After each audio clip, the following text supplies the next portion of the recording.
So after you get sentenced and stuff like that, you still have the hole in your face. It was still slowly closing, or had it closed by that point? It had closed before I got out of the gulag in DC. Okay. I was in there for like 3 months. Okay. So, So it took about 3 but it months to heal, or no, it was healed before I got out. okay. So, Yeah. because my sister drove up there to pick me up, and well, that's another story. My dad keeps getting mad at me for not sharing it, and I need to share it because it's pretty bad. But they let me off. I went to court on video at like noon ish, 11, 12 o'clock, and they were like, "All right, release him." And then they didn't release me until 7 p.m.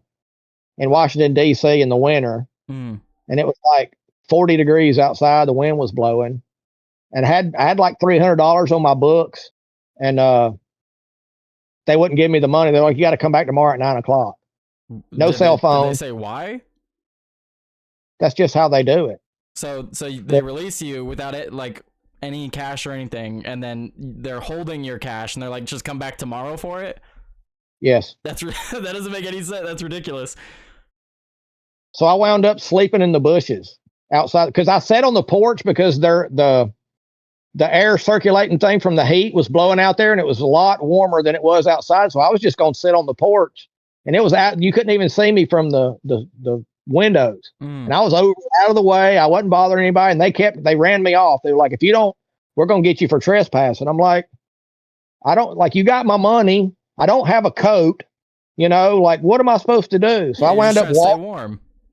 I wound up walking about probably 10 miles, and went to a church. And this is kind of bad, but I went to a church, and he was like, "Hey, can I help you?" And they were having, it was I was out on a Thursday, and I walked by the sign that said Thursday meeting or whatever at like 7 p.m. And I was like, "Well, it's after 7, maybe I can."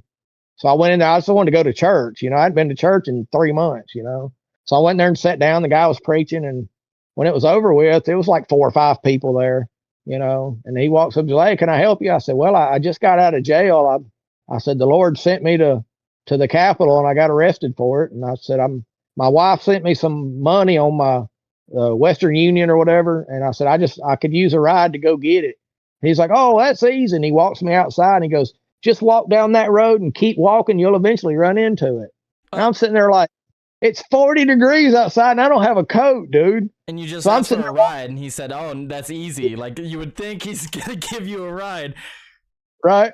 I was like, terrible. Wow, thanks a lot.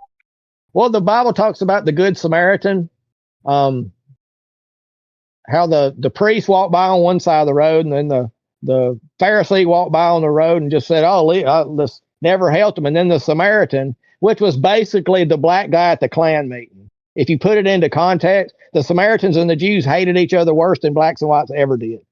So when Jesus said the Good Samaritan, he was basically saying to a Klan meeting, the good black guy. And that's why that was such an offense. Because when they asked him, said, "Who did the right thing?" And they didn't say the Samaritan, they said the one that showed mercy. They wouldn't even say the Samaritan because they hated him so bad. So I thought that was funny. But anyway, so another church that I was involved with, they said, "Whatever you do, don't tell them where you go to church." I said, "Well, what do I need some advice. Whatever you do, don't tell." And he said that like 5 times. I was like, "All right, bro." Like he didn't ask me like he was just, it was cold. So I wound up going to another church. Anyway, so I go to that church, and he's like, "No, I can't help you." And then I'm walking through there, and my sugar got low. I didn't have any way to check it. So I had no idea what it was, and I couldn't do anything about it because I didn't have any money.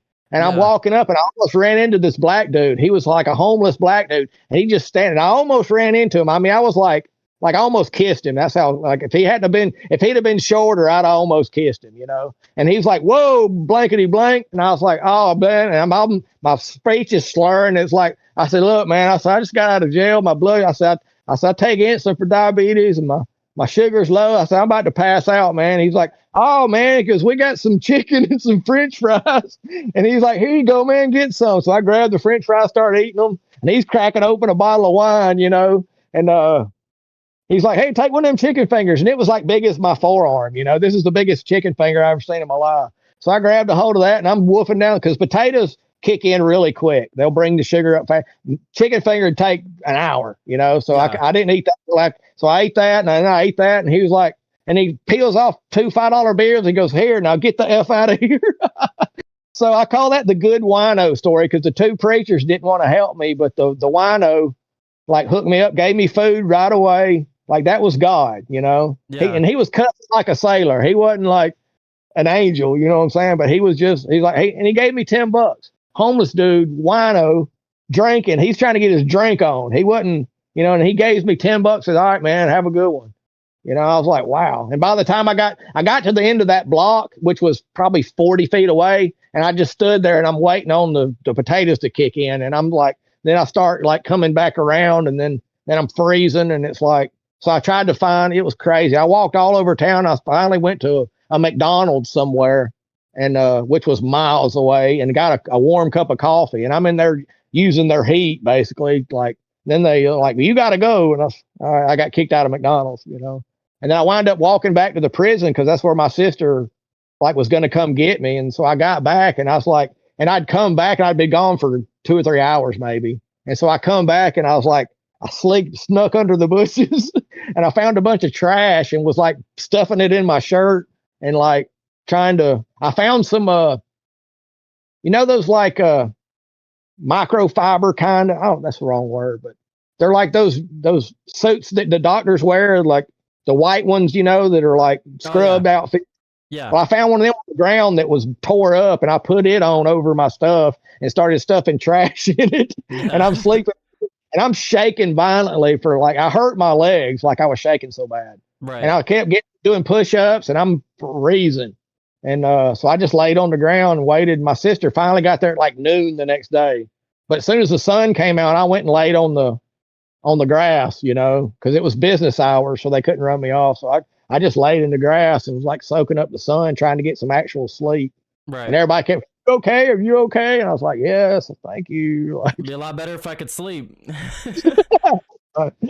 But no, that's an absolutely crazy story. You get turned away. You essentially turned away by two, you would think men of God, you know, priests, and then you end up walking down the street and you come across a random guy just going about his business, and he gives you the food off his plate and a couple dollars, or you know, $10. He was sleeping right there. He had his like he was homeless. Yeah, and he was opening up a bottle of wine, like him and his homeboy. That you could smell weed everywhere. I don't know if he had any, but. Like it was, these guys were not like the church group. This was the dude was a wino. I call it the good wino instead of the good Samaritan. Yeah. But the bad thing is they let me out with no money and no blood checking kit.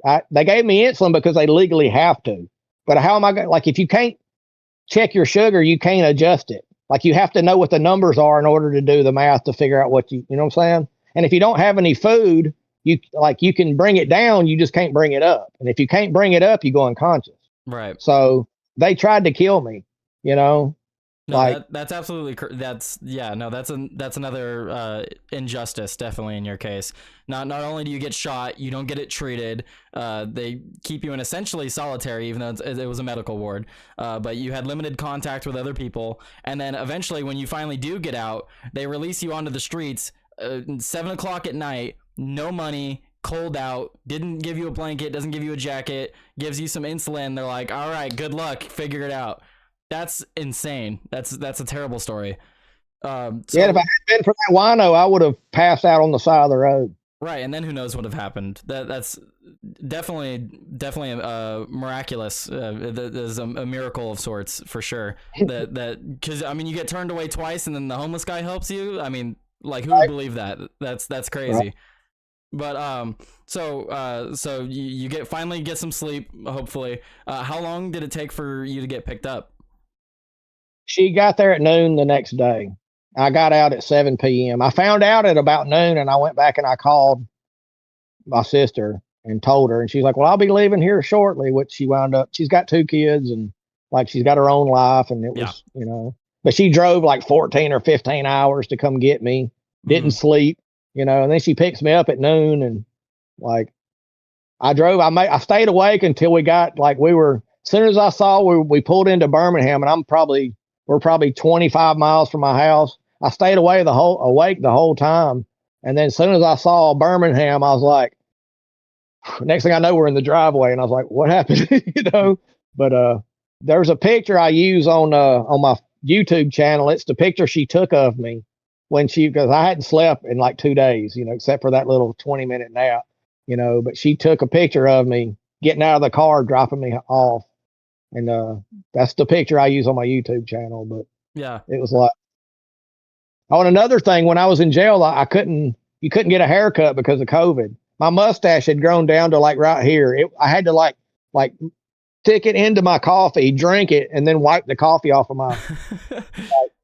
my mustache was like that far past my lip. It was crazy. Wow. So the first thing we did was like I had to go get a blood checking kit and some food. We went to Walmart, and I was going to go in with her, but I'd like pulled every muscle in my leg because I'd been atrophied because I'd had no exercise for 3 months. Right. So I was going to, I got out about 10 feet. I was like, Rachel, you're going to have to go take care of this. Like, there's no way I'm walking in there. Yeah. She's like, okay.